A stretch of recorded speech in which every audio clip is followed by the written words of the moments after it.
Olá, pessoas, tudo bom com vocês? Hoje, na nossa palestra, o convite foi feito para que tivéssemos uma conversa sobre o tema Causas Anteriores das Aflições, que está contido lá no capítulo 5 do Evangelho segundo o Espiritismo, Bem-aventurados os aflitos. Então, a palestra, o diálogo, a exposição de hoje vai girar muito em torno do sofrimento, de como a doutrina espírita interpreta ele, as suas causas, e como nós podemos agir diante dele com base nesses conhecimentos que a doutrina espírita traz, que são um pouco diferentes do que muitas outras interpretações para esse tema. Então, sem mais delongas, vamos começar. Começando a nossa conversa de hoje, eu queria analisar o panorama geral do tema, olhando para o capítulo onde ele se insere. Esse tema ele é extraído do capítulo 5 do Evangelho segundo o Espiritismo, Bem-aventurados os aflitos. Se você já leu o Novo Testamento, já leu o Sermão do Monte, sabe que não existe uma bem-aventurança com essas palavras em específico. Bem-aventurados os aflitos. É porque Kardec fez essa alteração, na verdade, ou essa novidade aí, para agrupar algumas bem-aventuranças que têm uma temática comum, que é o sofrimento e o sofrimento dos outros e como lidar com ele, essa temática geral. Então ele decidiu agrupar as bem-aventuranças e as mensagens e as suas próprias anotações sobre o tema no capítulo com esse título.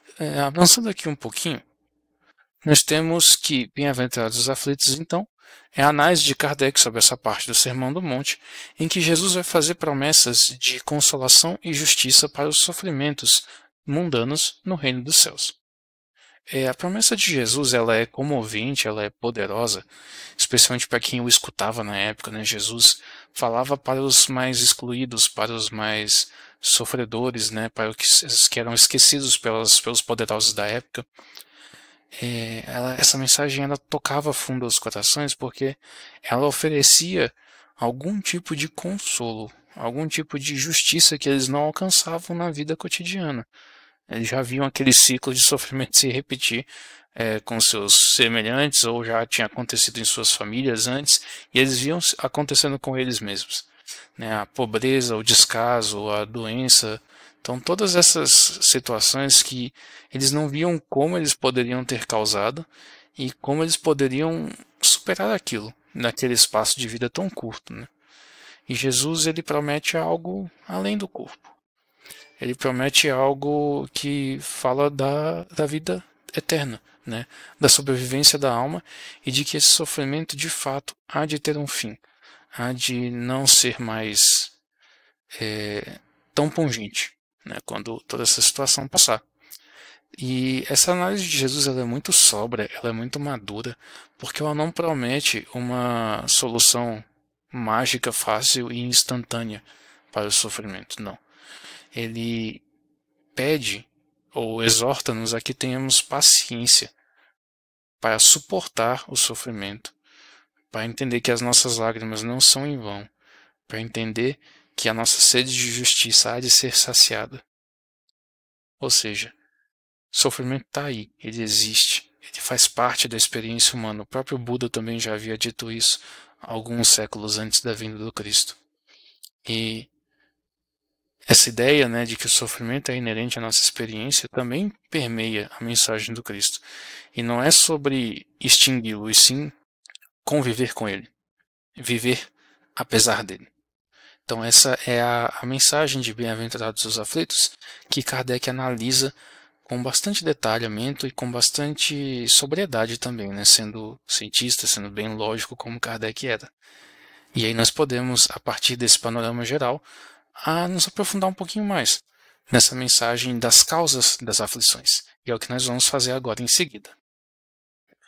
Bom, as causas das aflições, então, no Evangelho segundo o Espiritismo, vão ser investigações com relação à origem desses sofrimentos que nós passamos na vida. Sejam eles físicos ou, eminentemente, os sofrimentos morais, que é do que o Evangelho mais se ocupa. E para Kardec e para os espíritos, eles podem ser divididos em dois grupos quanto às origens, das causas atuais e das causas anteriores. Falando só um pouquinho sobre as causas atuais, nós temos lá o seguinte: as causas atuais podem ser resumidas como consequências do caráter das pessoas. Em resumo, quando o nosso egoísmo, quando o nosso orgulho, quando a nossa vaidade são grandes demais, muito provavelmente nós vamos gerar mais sofrimento do que a vida traria naturalmente. Porque quando nós não nos fazemos a caridade de enxergar a nossa imperfeição, a nossa falibilidade, a nossa característica perfectível enquanto seres humanos num planeta de provas e expiações, como a doutrina gosta de classificar, nós muitas vezes somos deparados com situações na vida que mostram muito claramente para nós e para todos à nossa volta o quanto nós somos falíveis, o quanto nós temos espaço para crescer. E se nós não sabemos admitir isso e trabalhar isso dia a dia como algo natural, quando essa exposição acontece, nós nos sentimos humilhados, nós nos sentimos expostos, e rebaixados em relação aos demais, quando estamos num patamar muito semelhante na Terra. Raros são aqueles que já superaram todas as vicissitudes, raríssimos. Então, quando nós sabemos ser mais humildes, de fato, menos orgulhosos, menos vaidosos, menos egoístas, essas dores que aparecem no caminho se tornam menos sofridas, porque nós entendemos que fazem parte da nossa evolução, da nossa jornada de progresso aqui na Terra.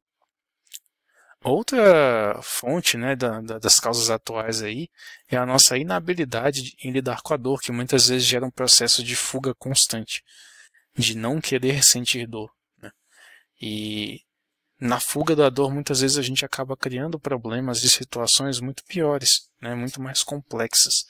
E é um tema já recorrente aí em várias correntes filosóficas, não só no cristianismo, no espiritismo. O próprio conto de Édipo Rei, de Sófocles, que é de onde eu tirei essa imagem, fala de uma pessoa que, naquela temática grega muito recorrente de profecia autorrealizada, tenta a todo custo evitar uma tragédia que foi ali anunciada de que aconteceria e acaba concorrendo para que de fato ela aconteça. Sendo que uma maturidade maior para lidar com a dor, com o sofrimento e com as circunstâncias incontroláveis da nossa vida, talvez nos traga mais serenidade para o nosso conviver. Então as causas atuais podem ser resumidas aí, mas se você quer saber mais sobre as causas atuais, você pode dar uma olhadinha no vídeo da semana passada, em que a nossa irmã Patrícia fala muito bem sobre essa parte do capítulo. Continuando então agora, falando sobre as causas atuais, vamos falar sobre as causas anteriores. Então as causas anteriores são aquelas ligadas à noção de que a vida é eterna. Então são sofrimentos para os quais você não pode ter contribuído de forma nenhuma. São doenças crônicas que a pessoa ou acompanha ela desde o nascimento ou surgem durante a vida sem que a pessoa tenha feito nada para concorrer para isso. Situações que estão completamente fora do controle da pessoa e que ainda assim causam aflição, causam preocupações. Como que isso poderia ser justo, se a pessoa não fez de fato nada nessa vida para que aquilo acontecesse? Aí nós temos que partir, na interpretação espírita, para a noção de que nós temos uma jornada muito grande, anterior a essa existência. Nós temos vidas sucessivas. Nós somos espíritos eternos que usam roupagens temporárias no plano material. E que ao longo dessas vidas sucessivas nós aprendemos, nós tivemos oportunidades diferentes e fomos progredindo ou não dentro das lições que nos foram propostas. E muitas vezes nós agimos de forma incorreta, dado o nosso livre-arbítrio de poder escolher qual é a nossa atitude diante das situações que a vida apresenta. E quando causamos mal a outras pessoas, nada mais justo que nós tenhamos de reparar esse mal de alguma forma, que entra no ramo das expiações, que são aquelas situações em que nós precisamos quitar dívidas conosco mesmos, com aqueles à nossa volta e com a providência divina. E as reencarnações vão permitir que numa nova roupagem, com um véu de esquecimento que nos alivia das lembranças mais pesadas, mais culposas do nosso passado, nós possamos recomeçar e tentar fazer diferente. E muitas vezes o sofrimento vem nesse contexto para ensinar lições que nós não soubemos aprender pelas vias mais agradáveis do amor e da paciência. E ainda há uma outra possibilidade de ser uma prova, dessas vicissitudes serem exames, digamos assim, que nós estamos passando, para de fato atestarmos a nossa capacidade de passar para um outro nível de evolução, para um outro nível de progresso espiritual. Uma pessoa que já transitou ali pelas vicissitudes materiais e conseguiu viver bem, talvez escolha uma prova num dos extremos, na extrema pobreza ou na extrema riqueza, para ver se de fato ela já aprendeu a viver desapegada da matéria, a entender a matéria como um instrumento e não como um fim, né? Então, talvez esse seja um exemplo de uma prova que a pessoa possa passar voluntariamente, antes de encarnar, escolheu esse caminho, para de fato atestar sua aprendizagem e poder alçar outros voos, né? Poder ir para regiões mais ditosas ou até mesmo aceitar missões cada vez mais complexas, não é mesmo? Dentro daquilo que nós entendemos por progressão espiritual. Então essas causas anteriores normalmente podem ser classificadas em dois grandes grupos, ou expiações, dívidas sendo quitadas na forma que a justiça divina determina mais adequada, ou provas, situações pelas quais nós passamos que nos ajudam a testar a nossa capacidade, nossa maturidade espiritual. E dessa forma nós temos as causas atuais e as causas anteriores como sendo origens para as nossas aflições aqui na Terra, sejam elas morais ou até mesmo materiais em muitos contextos. Agora, em seguida tem a parte que eu realmente acho que é a mais interessante desse tema, que é a forma como esses conhecimentos de fato podem impactar nossa vida, né? E que, como tópico, eu escolhi o nome A Resignação. Bom, pessoal, a parte que eu realmente acho interessante é a parte que fala sobre resignação desse capítulo, que a gente vai, de fato, entender como saber tudo isso que nós aprendemos sobre as causas anteriores das aflições, de fato influencia na forma como nós lidamos com a dor, ou seja, o tipo de reflexão que realmente conta no ensino religioso, na minha opinião, porque por mais que a religião seja para nos ligar a algo divino, a algo acima da experiência humana, ela tem que servir para a experiência humana, para que nós convivamos melhor conosco mesmos, em mais harmonia também com os outros, à nossa volta. Então, falando um pouquinho aí sobre essa temática da resignação, eu queria ressaltar com vocês alguns aspectos interessantes, que eu achei, pelo menos, sobre esse tema. E o primeiro deles é o seguinte: sabendo das causas do sofrimento, como que a gente age diante dele? Bom, a doutrina ela vai trazer aí para a gente que existem, como eu comentei com vocês, dois tipos de causas para as dores, para os sofrimentos, para as vicissitudes que nós passamos, que são as causas atuais e as causas anteriores. Bom, em face de tudo isso, sabendo que eles podem ter sido causados pela nossa própria conduta, tanto agora quanto em vidas anteriores, talvez a gente consiga passar pelas dores com um pouco mais de aceitação. A aceitação é a palavra-chave para a resignação. É aceitar que o sofrimento está aí, que ele faz parte da sua vida nesse momento, e que você deve fazer todo o possível para que ele não faça, mas que é importante também que você entenda que quando ele vier, ele tem algo para ensinar.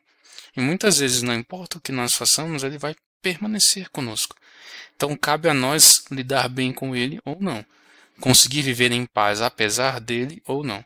E esse é o significado, a ideia da resignação. É entender que há uma justiça maior que preside a todos os acontecimentos que acontecem na nossa vida, que por mais que nós possamos não entender muito bem as causas do que acontece, há um motivo, há um propósito, há uma justiça por trás disso tudo, e que eventualmente isso vai acabar, e que nós, ao final, podemos nos orgulhar, podemos nos sentir bem com a forma como nós nos portamos e com o que nós aprendemos, ou nós podemos chegar à conclusão de que nós não aprendemos nada e que talvez tenhamos que passar por situações muito semelhantes, talvez até piores, para de fato aprender aquilo que nós precisamos aprender quando a dor vem, quando o sofrimento acontece. Então a resignação ela é a aceitação dessas dificuldades, dessas dores, desses sofrimentos que aparecem em nossas vidas, e que essa aceitação na perspectiva espírita passa muito por entender que há uma causa, que há uma justiça por trás disso tudo. Se não foi nessa, foi em outra. Se não é uma expiação, é uma prova. Então há uma lógica por trás disso, por mais que na nossa visão carnal mais imediatista, muitas vezes a gente não consiga enxergar claramente. E outra questão que eu acho importante a gente comentar nessa parte aqui é como agir diante do sofrimento alheio. Ou seja, sabendo das causas anteriores das aflições, como eu me comporto diante de alguém que eu sei que está passando por dificuldades. Porque o próprio Kardec alerta, e os espíritos também alertam no Evangelho, de que essa interpretação, né, de que o sofrimento tem um propósito, tem uma causa, pode levar alguém com um raciocínio um pouco mais raso, mais rápido, a achar que você não deve interferir na vida alheia, nem para ajudar, nem para atrapalhar. Porque aquilo pelo qual a pessoa está passando faz parte do planejamento dela e, portanto, não cabe a você diminuir o sofrimento que Deus separou para a vida daquela pessoa, não é mesmo? Mas essa é uma interpretação que está em desacordo total com a essência da moralidade cristã. E a doutrina espírita é uma doutrina cristã. Quando Jesus fala que o maior mandamento é amar a Deus sobre todas as coisas e ao próximo como a si mesmo, ele está colocando qualquer outra ideia abaixo dessas. De louvar a existência de Deus e de amar o próximo como nós nos amamos. Ou seja, oferecer aos outros aquilo que nós gostaríamos que nos fosse oferecido. Quando nós sofremos, por mais que nós entendamos a necessidade de sofrimento, a gente não acha agradável, né? E se tiver alguém para nos ajudar a suportar esse fardo, nós normalmente nos sentimos agradecidos. E a resignação ela tende a dar junto com a empatia, não com a apatia, diante do sofrimento alheio. É você olhar para o outro e se ver muitas vezes naquela situação. É você entender que o sofrimento que o outro passa, talvez você não entenda porque nunca passou, mas você também sofreu situações que talvez ele não entendesse. E por você já ter sofrido, por você estar sofrendo, você se compadece da dor alheia e faz de tudo ou faz aquilo que está ao seu alcance para melhorar. É apoio material que a pessoa precisa e você pode ajudar? Tente. Se você não pode dar apoio material, tem uma coisa que todos nós temos condições de fornecer, que é o nosso tempo. Nós sempre temos a oportunidade de dar algo de nós mesmos para os outros, mesmo que materialmente nós não tenhamos nada, emocionalmente nós temos apoio, nós temos olhares de simpatia, de paciência, a companhia, uma escuta empática, né, um ouvido amigo para as dores dos outros, conselhos com base naquilo que nós acreditamos, nós podemos dar sempre. Estar lá pelas pessoas, mesmo que a distância nesse momento que nós vivemos, é muito importante. Então, se fazer presente numa situação de sofrimento que você conhece, se você tem condições de ajudar, se as suas provas não estão sendo maiores do que você está dando conta de fazer, e ainda assim ajudar os outros, faça. Né? Ajude quando você puder, da forma que você puder. Porque resignação, ela vai gerar também a empatia pela dor alheia, correto? E para nós encerrarmos essa nossa conversa, essa palestra, eu queria terminar com o Cristo, porque já que começamos com ele, falando das bem-aventuranças, eu queria encerrar voltando para as bem-aventuranças, ok? Então, voltando para o Cristo, né, pessoal, a gente tem que terminar essa palestra, na minha concepção, falando das bem-aventuranças, porque elas são os nossos lembretes para aquilo que Cristo falou sobre o sofrimento, né, sobre o nosso sofrimento e sobre o sofrimento dos outros. Então, voltando para essas bem-aventuranças e lembrando sempre da imagem de Jesus, dos seus exemplos, de como ele nunca ignorou o sofrimento de quem estava à volta dele, de quem ele escolheu para ser seus discípulos, seus apóstolos, seus seguidores, e por onde ele andava, né, com quem ele lidava, e como ele se sacrificou, né, como ele se ofereceu aí como exemplo para a humanidade. Tem algumas palavras que eu gostaria de ressaltar. Primeira bem-aventurança que eu separei para esse final: bem-aventurados os que choram, porque serão consolados. Então retoma aquela ideia da promessa do Cristo, de que nenhuma dor é injusta, olhando para o panorama da vida eterna, das encarnações sucessivas e de um Deus, de um ser misericordioso e bom e justo ao extremo, né? Tudo há de ter um motivo e também tudo há de passar, né? Tudo há de ser esclarecido e as dores elas têm um fim quando elas atingem seu propósito. Então, bem-aventurados os que choram, né? Aqueles que sofrem, aqueles que passam por necessidades, porque essa necessidade tem propósito e vai acabar. Tem um consolo, né, para ela. Outra bem-aventurança é a dos que têm fome e sede de justiça, porque serão fartos. Então, as explicações para as injustiças, para as atrocidades, para as crueldades que nós vemos no nosso mundo, para todas as situações de sofrimento que nós não podemos remediar e não conseguimos compreender, hão de ter explicação, hão de passar por um crivo de razão e de justiça e de bondade. Então essa justiça há de acontecer. Talvez não no tempo que a gente gostaria, talvez não pelas vias da justiça terrestre, embora o nosso esforço enquanto coletividade deva ser para isso, mas há de acontecer em algum momento, no tempo de Deus, de acordo com seus desígnios, né? Então aquilo que nós não podemos de forma nenhuma mudar, nós temos que ter serenidade para aceitar, né? Já que não há nada que possamos fazer, para que sofrer por isso?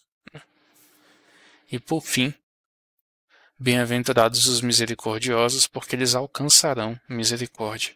Ou seja, diante da dor alheia, se mostrar misericordioso, empático, solidário. Saber oferecer auxílio quando puder e quando for conveniente, né? Oferecer uma mão amiga, oferecer os recursos materiais, oferecer o acolhimento, aquele olhar de que vai ficar tudo bem eventualmente. Pode estar muito ruim, mas vai melhorar. O abraço, todo tipo de amparo que você possa dar para alguém que sofre e você tem condições de fazê-lo, você deveria, né? Pois, pelas próprias palavras de Jesus, quem se mostra misericordioso também alcançará a misericórdia, né? E muitas vezes já alcançou. Quantas vezes nós não podemos puxar de memória que fomos auxiliados por pessoas que não tinham obrigação, mas simplesmente se solidarizaram com a nossa dor e decidiram se mobilizar para auxiliar nosso sofrimento, para diminuí-lo, né? Então, fiquemos com as promessas, com as palavras do Cristo, com os ensinamentos da doutrina, sabendo que as causas dos sofrimentos são decorrentes do nosso passado, das nossas escolhas, e que nós podemos viver bem apesar deles, porque sabemos que é uma justiça que está em ação, seja para repararmos aquilo que nós fizemos, seja para provarmos que já somos melhores do que já fomos, né?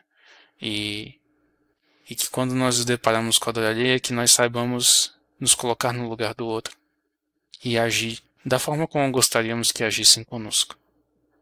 Fiquemos então em paz, meus irmãos, e até uma próxima. Agradeço a todos por me ouvirem e agradeço a Seir por mais essa oportunidade de falar sobre a doutrina do Cristo, né, sobre seus ensinamentos, sobre o que o Espiritismo nos traz com relação a como melhor viver, como viver em mais harmonia conosco mesmos e com os outros. Até mais.